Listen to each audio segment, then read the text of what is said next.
Salut les coureurs, salut les triathlètes. Aujourd'hui, je vais vous parler du poids de forme. Le poids de forme, c'est quoi? C'est le poids qui vous permet d'atteindre vos objectifs lors de vos compétitions. Comment on le détermine? Comment on est sûr d'être au bon poids de forme?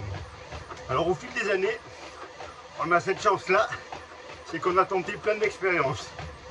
Perdre du poids, perdre du muscle même pour les coureurs, pour être un peu plus léger, être un peu plus puissant. Déjà, il ne faut pas se tromper sur la discipline.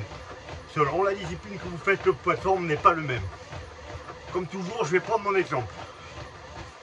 Quand je fais de la course à pied, au fil des années, je sais que si je suis en dessus de 71 kg sur marathon, je ne vais pas être performant.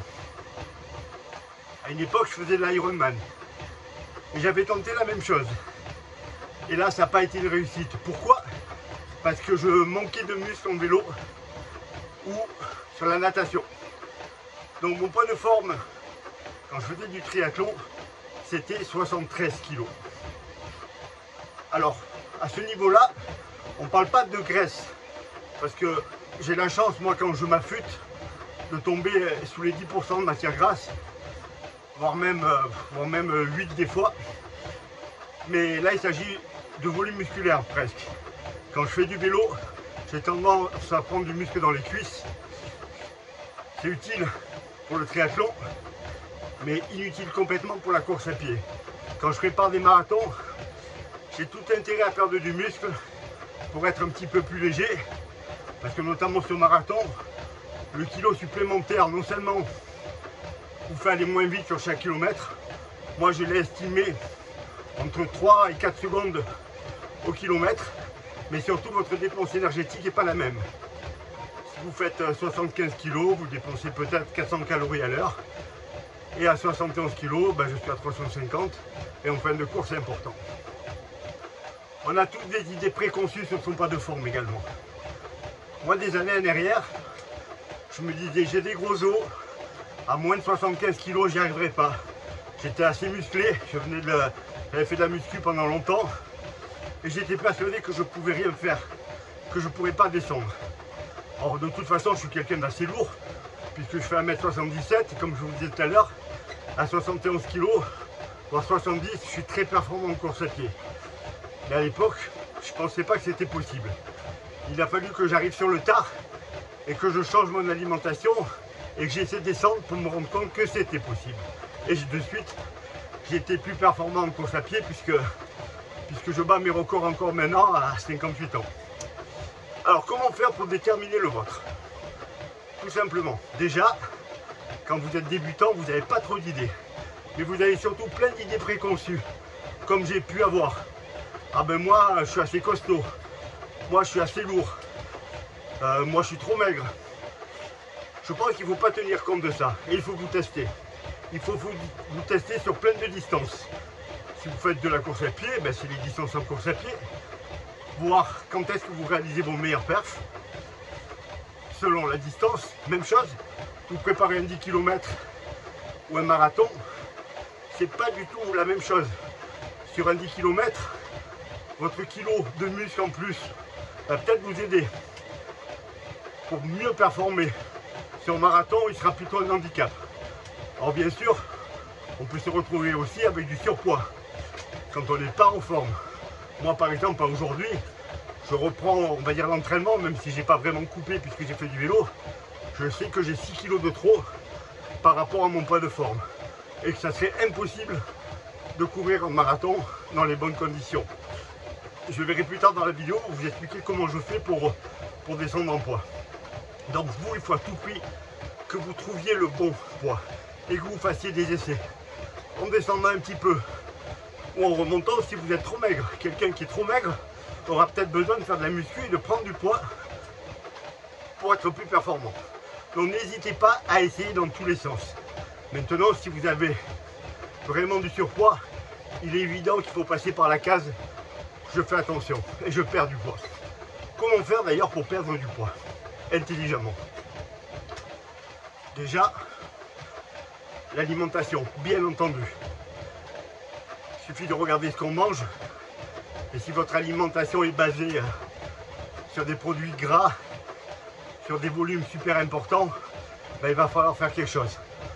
Tout d'abord, sans rentrer dans le détail d'un régime qu'un diététicien pourra vous apporter, ou des conseils que je pourrais vous donner si je vous coach, vous devez déjà supprimer tout ce qui vous paraît vraiment inutile. Alors quand je dis supprimer, c'est pas supprimer à vie, hein.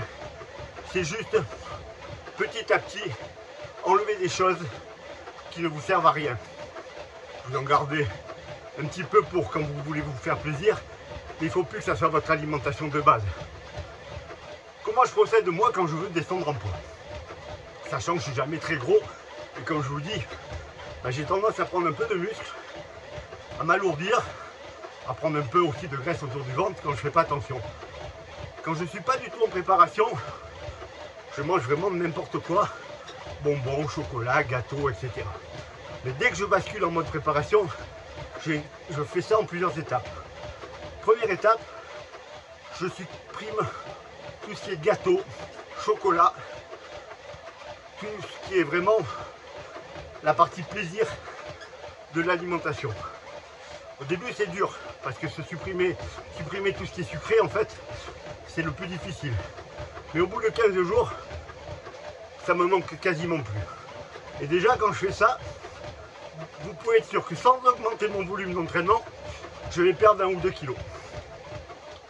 Ensuite, dans la deuxième phase, je vais augmenter mon volume d'entraînement, sans augmenter mes rations alimentaires. Résultat, même chose, et encore un petit kilo qui va partir. Et là déjà, je suis plus qu'à 2-3 kilos de mon poids de forme. La dernière partie, et pour moi c'est vraiment la bascule, c'est j'arrête de manger du pain. Voilà, le pain, une baguette de pain, c'est 250 grammes, c'est 800-900 calories. Moi j'aime le pain blanc, ça se mange super vite. Donc je supprime le pain. À partir du moment où j'ai supprimé le pain, vous pouvez être sûr que je vais perdre encore un petit kilo. Ensuite, je suis à 72, 73, et là je suis déjà capable de courir aux bonnes allures. Après, là, ben, c'est le volume. Là, je vais réduire le volume de ce que je mange. Tout simplement pour passer en déficit calorique journalier et pour perdre les 2 kilos qui me manquent pour être vraiment au poids de forme qu'il faut atteindre 15 jours avant la course.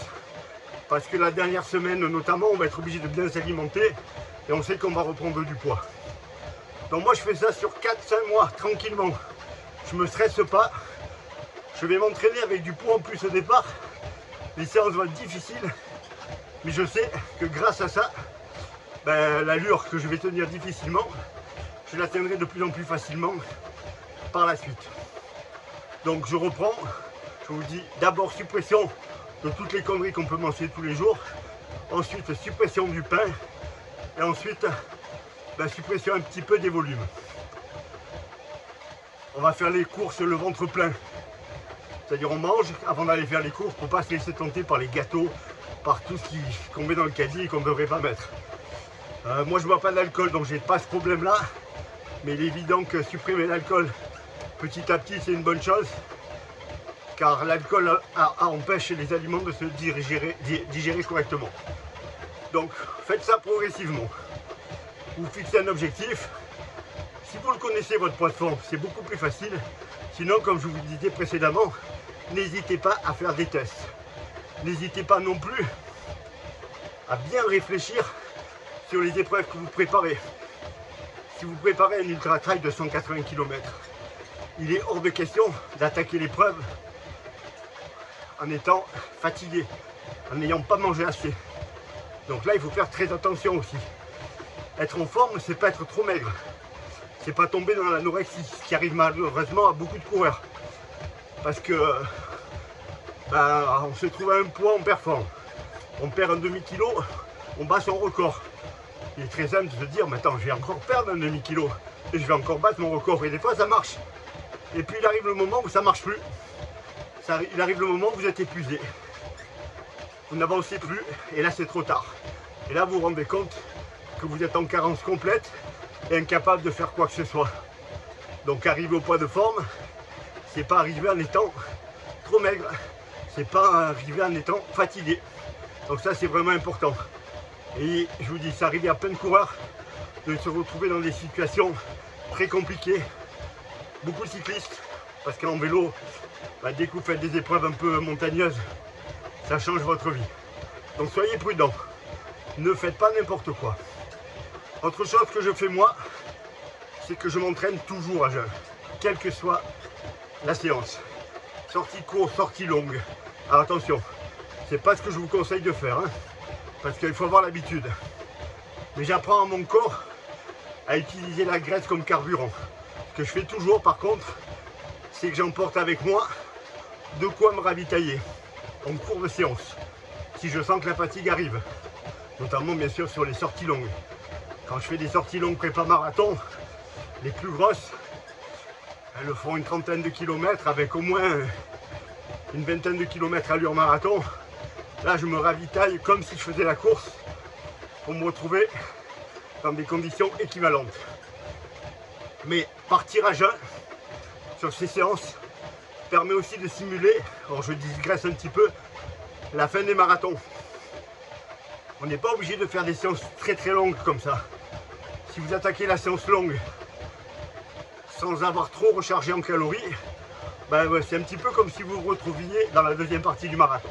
Donc ça peut être intéressant au niveau entraînement, mais c'est pas le but de la vidéo. Là, c'est vraiment de parler poids de forme. Donc je vais récapituler un petit peu ce que je vous ai dit. Trouver son bon poids de forme en fonction de la discipline qu'on pratique. C'est pas forcément la même chose selon les distances, selon les disciplines. Perdre du poids régulièrement en changeant petit à petit son alimentation, en réduisant, voire même en supprimant ce qui sert à rien. Alors vous pouvez tout à fait garder un repas par semaine, vous vous faites plaisir, hein. Là c'est pas le problème, hein. Je parle de façon générale. Après vous pouvez augmenter votre volume, et pareil, vous augmentez votre volume d'entraînement progressivement, sans augmenter l'apport calorique. Et puis vous allez faire le test, et vous allez vous trouver, au bout de quelques années, vous connaîtrez parfaitement votre corps. Mais avant ça, on peut faire des erreurs, se retrouver au départ d'une course en étant trop faible, trop léger, ou trop lourd. Après, comme je le disais plus tôt, si vraiment vous êtes un peu en surpoids, faites l'effort. Vous vous entraînez des heures et des heures et des heures pour gagner quelques secondes de kilomètre. Faites un peu attention à la bouffe. Vous allez gagner des dizaines de secondes au kilomètre en course à pied, juste parce que vous aurez perdu un peu de kilos, et en plus au niveau santé, ça sera mieux pour vous, parce que si vous avez supprimé l'alcool, les chips et le chocolat, en aucun cas ça sera une mauvaise chose. Voilà, pareil en vélo, hein. Faut bien se rappeler que la PMA, la puissance maximale aérobie, elle se fait en watts par kilo. Donc si votre PMA est de 300 watts par exemple, et que vous faites 80 kg, il faut faire la division. Mais si vous êtes toujours à 300 watts et que vous êtes à 70 kg, c'est plus du tout la même, hein. C'est comme ça que les cyclistes pros, qui sont vraiment très maigres, ont des puissances hallucinantes. C'est la même chose aussi en course à pied, bien entendu. Voilà les coureurs, voilà les triathlètes. Trouvez votre poids de forme. Ne faites pas d'excès, ni dans un sens, c'est-à-dire je mange trop, ni dans l'autre sens je mange pas assez. N'hésitez pas à tester un peu tout. Au niveau alimentaire, au niveau entraînement. Je m'entraîne en ayant mangé sans avoir mangé. Je prends un petit exemple. Je sais que Jornet s'entraîne des dizaines d'heures en étant à jeun pour ne jamais se trouver dans la difficulté quand en course il manque de carburant. Voilà, entraînez-vous bien, mangez bien, ça ne vous fera pas de mal. Évitez les produits fabriqués si vous pouvez. Et puis on se retrouve très bientôt sur une course avec des records pour tout le monde. Je vous dis à bientôt à tous. Passez une excellente fin de journée. Et moi je fais une petite séance sur tapis. Parce que sur le tapis j'ai beaucoup moins mal à ma blessure. Voilà, je vous dis à bientôt à tous.